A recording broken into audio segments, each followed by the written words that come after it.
Monday of the third week of Lent. A reading from the second book of Kings. Naaman, the army commander of the king of Aram, was highly esteemed and respected by his master, for through him the Lord had brought victory to Aram. But valiant as he was, the man was a leper. Now the Arameans had captured in a raid on the land of Israel a little girl, who became the servant of Naaman's wife. "If only my master would present himself to the prophet in Samaria," she said to her mistress, "he would cure him of his leprosy." Naaman went and told his lord just what the slave girl from the land of Israel had said. "Go," said the king of Aram, "I will send along a letter to the king of Israel." So Naaman set out, taking along 10 silver talents, 6,000 gold pieces, and 10 festal garments. To the king of Israel he brought the letter, which read, "With this letter I am sending my servant Naaman to you, that you may cure him of his leprosy."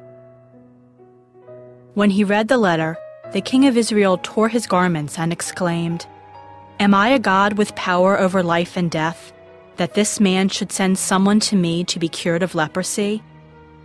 Take note, you can see he is only looking for a quarrel with me." When Elisha, the man of God, heard that the king of Israel had torn his garments, he sent word to the king, "Why have you torn your garments? Let him come to me and find out that there is a prophet in Israel." Naaman came with his horses and chariots and stopped at the door of Elisha's house. The prophet sent him the message, "Go and wash 7 times in the Jordan, and your flesh will heal and you will be clean."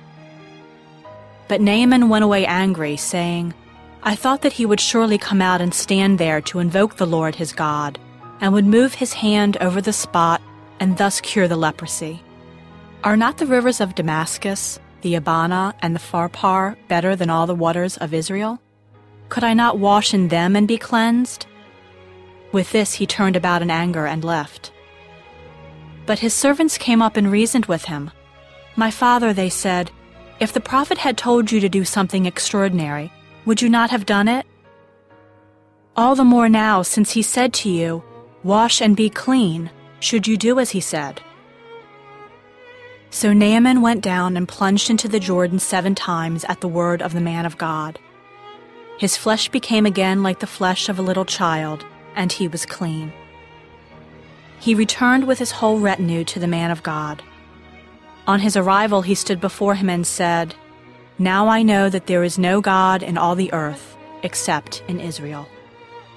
The word of the Lord. The response is, "Athirst is my soul for the living God. When shall I go and behold the face of God? As the hind longs for the running waters, so my soul longs for you, O God. Athirst is my soul for the living God. When shall I go and behold the face of God?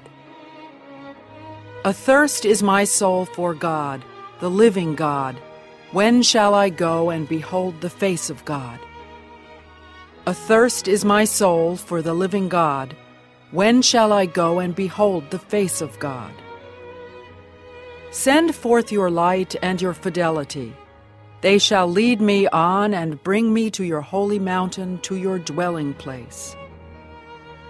Athirst is my soul for the living God. When shall I go and behold the face of God? Then will I go into the altar of God, the God of my gladness and joy. Then will I give you thanks upon the harp, O God, my God. Athirst is my soul for the living God. When shall I go and behold the face of God? A reading from the Holy Gospel according to Luke. Jesus said to the people in the synagogue at Nazareth, "Amen, I say to you, no prophet is accepted in his own native place. Indeed, I tell you, there were many widows in Israel in the days of Elijah, when the sky was closed for 3.5 years, and a severe famine spread over the entire land. It was to none of these that Elijah was sent, but only to a widow in Zarephath in the land of Sidon. Again, there were many lepers in Israel during the time of Elisha the prophet, yet not one of them was cleansed, but only Naaman the Syrian.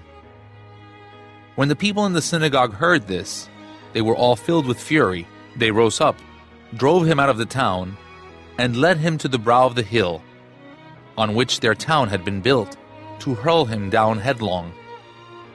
But he passed through the midst of them and went away. The Gospel of the Lord.